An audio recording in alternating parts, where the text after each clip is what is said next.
Okay, so today I'm going to be doing something a little different. I'm going to be doing a commentary track for SNIFFLES and SNEEZES. I mean, I've never done something like this before. Hopefully I'll do something more.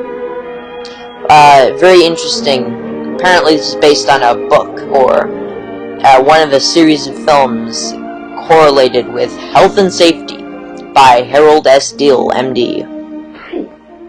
The symptoms are quite familiar, and very likely you'll come up with a correct diagnosis. Yes, it looks like a cold. It's pneumonia. Common cold.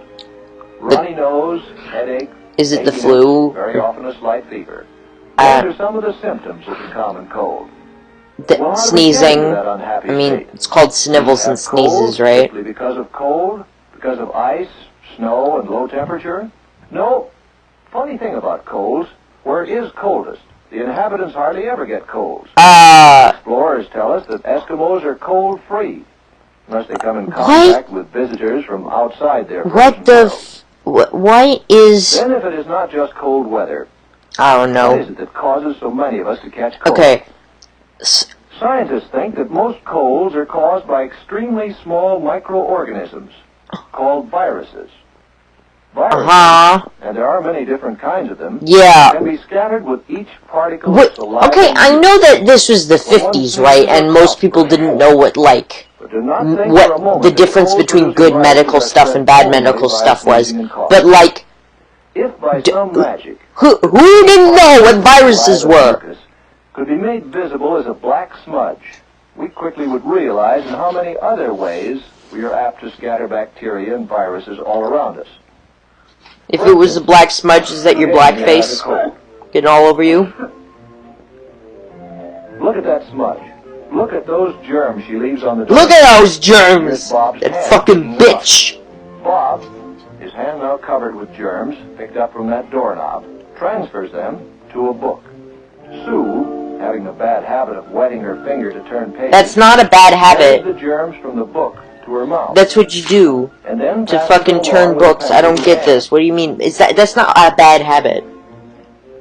Anne carries them home and leaves them on the family's dinner table.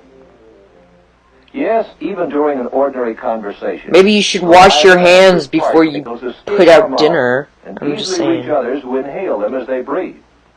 Just remember. Yeah, could these people be talking any closer? I'm just saying. With so many germs surrounding us, can we avoid having colds all the time? Well, fortunately, our body has defenses against this enemy. Normally, we breathe through our nose. The nose, as well as the sinuses, eustachian tubes, and the throat, are lined with a delicate membrane. The eustachian tubes? Microscope, you look at the lining. I mean, that's probably not the film's fault, but that's like the dumbest name ever. You can see that it is covered with tiny moving threads. These are called cilia. Yep. They move back and forth like stalks of That's grain not moving when back and blows forth, over it's the moving in one direction, and constantly, without fail. Warm, moist, sticky substance called It's mucus. cum. The Oh, nose no.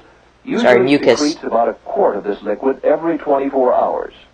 Just like cum. This mucus, by warming and moistening the air we breathe in, prepares it for our lungs. This is just like cum. Mucus This is the same catches thing. and I don't know. destroys microorganisms. He's describing cum. This is what he's Bacteria and describing. viruses. The movement of the cilia carries the mucus down to the pharynx. Then it is The pharynx? The pharynx, you mean? There's There's like an N and an X in it. That's like, oh my god, I hate these stupid medical names. If these defenses are weakened, the cold virus will gain a foothold and cause the inflammations which so often are associated with the common cold. The common cold is not a serious sickness, but still, medical That's why it's called the common have cold. not found a cure for it. Ah, yes, there are remedies galore, all sorts of medications That don't soothe work. pain and headaches, and so bring some relief. However, they do not cure colds.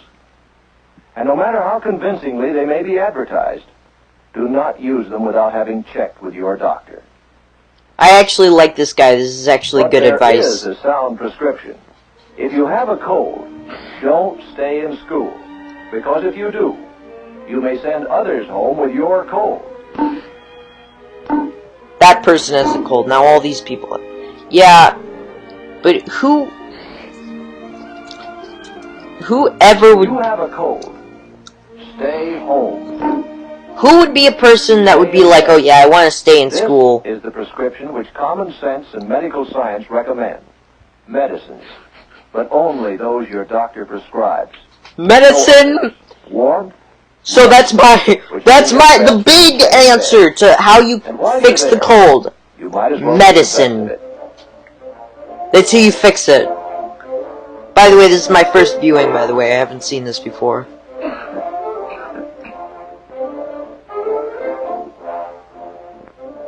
It's like... Right. Use tissues instead of handkerchiefs. Why? You dispose of the germs much better than when you blow them into a handkerchief. You know you can... However, should you not feel better in a couple of days, or if you keep on having a fever, you should ask your parents to call a doctor.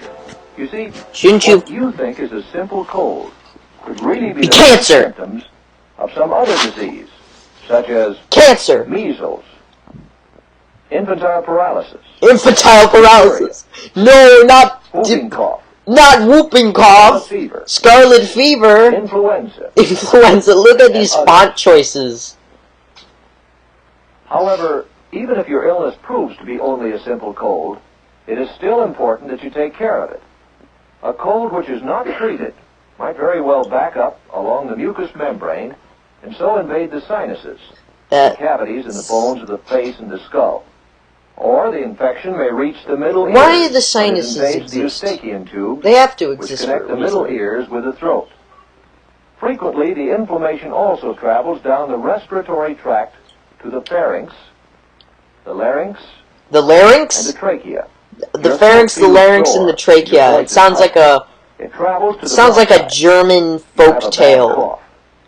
Yeah, and then your just lungs fill up with mucus, and then you just die because you can't breathe because it's all filled up. They often take a long time to clear up. So then you gotta have surgery, right? They open it up. All these other diseases is to keep up the body's natural resistance. To do so, you must eat regularly and well. What is that type of food? That is, meat. I know that my breakfast isn't that nice. Milk and so on. Get lots of exercise and fresh air, but do not exhaust yourself. In cold weather, you must wear sensible clothing to provide proper warmth to remain. Yeah, because I was just thinking about going outside in Michigan winter fully naked. Go to bed at a reasonable hour. While you These are just things how to, like, be a normal person. This isn't how to treat a cold. These are things you should have already been doing. Protect yourself against infection. Keep pencils and other things out of your mouth. Never take bites of other people's food. Do not use somebody else's drinking straw or glass. Not even within your own family. In the bathroom, for instance, use only your glass. Only my glass. And wash your hands frequently and thoroughly, especially before eating. Make sure. When you wash your hands, you wash away many of the disease-carrying smudges you may have picked up. But if in spite of all these precautions, you still come down with a cold, let us repeat, take it to bed and stay there until it has run its course. This is the safest way to regain your health and to return as quickly as possible. This is like some high-level fear-mongering right now. Like, and to play. Now, if you don't fucking sleep for 2 days while eating the dimble, I don't know. This is dumb, right? Like, who even needed to know this? Like, yeah, don't fucking fill your nose with mucus and spread it on somebody's face. Like, this should just be common sense. Why the hell did they even make this? It's so dumb.